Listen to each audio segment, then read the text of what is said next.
Olá, queridos, Deus abençoe a todos. É com muita alegria que nós estamos hoje ministrando sobre ressurreição, especificamente sobre primeira ressurreição. Em Apocalipse 20, verso 6 diz: Bem-aventurado e santo é aquele que tem parte da primeira ressurreição. Sobre esse, a segunda morte não tem autoridade. Pelo contrário, serão sacerdotes de Deus e de Cristo e reinarão com eles por 1000 anos. Então, esse texto tem várias novidades. Então, primeira ressurreição significa que existe a segunda. Esse texto fala sobre segunda morte. Então, nós entendemos que existem duas mortes: a morte física, que todos nós vamos passar por ela, e existe a morte espiritual. Então, a morte espiritual é aquela que leva para a condenação eterna. Então, quem participa da primeira ressurreição não conhecerá a segunda morte. Significa não irá para a perdição eterna. Pelo contrário, reinarão com Cristo, estarão com Cristo para sempre. Que assunto precioso é a ressurreição. Queria falar um pouquinho da importância da ressurreição, né? Todos nós sabemos que existem os 10 mandamentos, estão em Êxodo capítulo 20, né? Desses 10 mandamentos, o terceiro mandamento fala em guardar o sábado, santificar o sábado. Desses 10 mandamentos, eu diria, o único que a igreja atual, a igreja de Jesus Cristo, a igreja neotestamentária do Novo Testamento, não pratica é guardar o sábado. Mas por que, se é um mandamento? Por uma razão muito simples. Os apóstolos entenderam que o dia da ressurreição de Jesus é o dia mais importante de todos. Então, o dia da ressurreição de Jesus foi no primeiro dia da semana, no domingo. Jesus morreu na sexta-feira, às 3 horas da tarde, permaneceu sexta, sábado, e no domingo, no terceiro dia, ele ressuscitou. E se a gente observar, os pais da igreja, que são aqueles discípulos dos apóstolos, né? Aqueles que deram continuidade à doutrina dos apóstolos. Isso já assim no primeiro século, principalmente no segundo século. Todos eles dizem, existem muitos livros, é muito fácil a gente observar isso se pesquisarmos pela internet, que os apóstolos, esses pais da igreja diziam que os apóstolos haviam determinado que o dia para ser guardado é o dia da ressurreição, é o domingo, o primeiro dia da semana. Isso é muito relevante, né? A gente entender isso.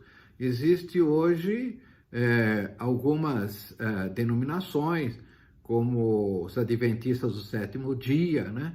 Guardam o sábado. E eu creio que não há problema nenhum nisso. Mas quando nós olhamos para o domingo, nós lembramos o dia da ressurreição. Jesus disse: eu sou a ressurreição e a vida. Nós comemoramos, celebramos no domingo o dia da vida de Jesus. E os apóstolos, eles pregavam insistentemente sobre a ressurreição. Eu separei aqui um versículo que está em Atos 4:33, que diz: com grande poder os apóstolos davam testemunho da ressurreição do Senhor Jesus. E em todos eles havia abundante graça. Veja qual que era a ênfase dos apóstolos, né? Era dar testemunho da ressurreição. Claro, a crucificação é fundamental. Sem ela, não existiria perdão dos pecados, né? Mas para aquele povo no Império Romano, a ressurreição, ou melhor, a crucificação, não era uma grande novidade, nós sabemos que muitos eram condenados à crucificação. Tanto é verdade que Jesus estava com duas pessoas ao lado, né, sendo crucificados com ele. 2 ladrões, né? Um, inclusive, se arrependeu. Então, falar de crucificação era algo até comum, né? Eles, tudo bem. O que não era comum, claro, um justo ser crucificado, né? E isso era importante, eles ministravam isso. Mas quando eles falavam de ressurreição, isso era um escândalo, porque não havia um caso anterior, mesmo entre os judeus, né? Não havia, na fé judaica, não havia um caso de ressurreição. Então isso escandalizava, isso realmente impactava. Então, eles pregavam com um grande testemunho, como um grande testemunho a ressurreição. E quem cria naquilo realmente, cria em Jesus, porque entendia que realmente ele era o Filho de Deus, né? Um outro aspecto importante, a ressurreição, ela valida o sacrifício de Jesus. Ela valida o projeto, a obra de Deus, que foi oferecer o seu Filho unigênito para que todos que nele creiam não pereçam, mas tenham a vida eterna. Eu costumo usar um exemplo simples, né? Vamos admitir que nós sejamos assim, num feriado prolongado, um final de semana, né? E que na sexta-feira, vamos admitir, seja feriado, e nós recebemos um cheque. E um cheque de uma dívida que alguém está quitando com a gente. Ao receber o cheque, nós podemos celebrar com alegria? Não, nós não sabemos se o cheque tem fundo ou não. Então nós esperamos o primeiro dia da semana, para nós útil, dia útil, a segunda-feira, nós vamos ao banco. Se o cheque tiver fundo, aí sim nós podemos comemorar, não é verdade? Então o que aconteceu com Jesus é mais ou menos isso. Na sexta-feira, à tarde, né, no final da tarde, Jesus entrega seu espírito a Deus. Ele diz, está consumado. Então significa, nesse momento, que Jesus levou no corpo dele, dentro do corpo dele, todos os nossos pecados, todas as nossas iniquidades, todas as nossas transgressões, e toda essa nossa culpa caiu sobre ele, e ele morre com essa culpa, e essa culpa se desfaz na morte dele. Então, na morte de Jesus existe perdão dos pecados. Isso é maravilhoso, né? Pensar nisso, que ele pagou no seu corpo todos os nossos pecados, né? Ele absorveu para dentro dele. Então, o texto diz que aquela nota promissória, aquele comprovante de dívida que nós tínhamos, foi crucificado com Jesus, foi pregado na cruz, né? Agora, se nós tivéssemos, se tudo parasse aí, nós tivéssemos os nossos pecados perdoados, é maravilhoso isso. Mas só isso não seria suficiente. Por quê? Porque nós precisamos ter a garantia da passagem para a eternidade, para a vida eterna. E aí, então, no primeiro dia da semana, Jesus foi ressuscitado. Quando ele foi ressuscitado, é como se Deus selasse, né? Essa obra valeu, essa obra foi completa. Jesus ressuscitou dos mortos, significa que Deus aceitou, o cheque tinha fundo. Significa, então, que nós vamos ter vida eterna. Por quê? Porque Jesus disse, eu sou o caminho, a verdade e a vida. João disse, né? Nele estava a vida era a luz dos homens. Jesus disse, eu sou a ressurreição e a vida. Se Jesus permanecesse morto, se não tivesse ressuscitado, a vida eterna não poderia ser manifestada em nós. Então, ele morreu e na sua morte, através da ressurreição, ele dispensou a vida eterna, porque nele está a vida. Então, nós precisávamos a vida. Então, a ressurreição mostra realmente que o sacrifício de Jesus foi completo, que a obra foi consumada, que valeu realmente a vida de Jesus para nós. Agora ele entrou, ele subiu aos céus, entrou nos portais eternos, né? O homem, Jesus, o Filho do homem ressuscitado, entrando nos céus, né? Primeiro homem a pisar nos céus. Quem é este? Os anjos perguntam, né? Esse é o Senhor dos exércitos, é o Senhor que venceu, é o Rei da glória. Então nós vamos entrar por esses portais eternos. Agora, queridos, a ressurreição é o ponto mais difícil que os apóstolos tiveram para que as pessoas crescem em Jesus. Eu creio que até hoje é o ponto fundamental, né? Então, a igreja de Coríntios, por exemplo, eles tinham dúvidas, né? Mas como? Nós vamos ressurgir dos mortos? Mas como vai ser isso, né? O nosso corpo se desfez lá embaixo da terra, como é que isso vai existir? A ressurreição do corpo, né? Porque a nossa alma e espírito, elas vão para Deus no momento que nós temos Cristo, né? E em Cristo nós morremos, vão para Deus, mas o nosso corpo não. Então a nossa esperança está na ressurreição. Então Paulo, na primeira carta aos Coríntios, escreve um texto enorme, que é o capítulo 15, que é assim, o maior capítulo das cartas paulinas, né? Depois dos evangelhos, é o maior capítulo da Bíblia, e aí nós vamos observar que Paulo vai tratar isso com muita paixão, né? Com muita paixão. Eu queria pegar alguns versos aqui para vocês, da primeira carta aos Coríntios, do capítulo 15. Se você pudesse pegar a sua Bíblia, aí diz o seguinte, Paulo começa dizendo, olha, antes de tudo vos entreguei o que também recebi, que primeiro, Cristo morreu pelos nossos pecados, segundo as Escrituras. Segundo, ele foi sepultado. E terceiro, ele ressuscitou ao terceiro dia, segundo as Escrituras. Paulo está dizendo isso no verso 3. Ele diz, essa é a essência da nossa fé. Nós cremos que Cristo foi morto por nós, crucificado por nós. E aí ele pagou os nossos pecados. E aí ele foi sepultado. Por que era importante ele ser sepultado? Para que as pessoas vissem ele sendo sepultado, vissem o túmulo dele sendo fechado, né? Para que as pessoas depois pudessem enxergar aquele túmulo vazio. Então, esses são os três aspectos fundamentais da nossa fé, do cristianismo, né? E aí Paulo começa a contestar a falta de fé deles na ressurreição.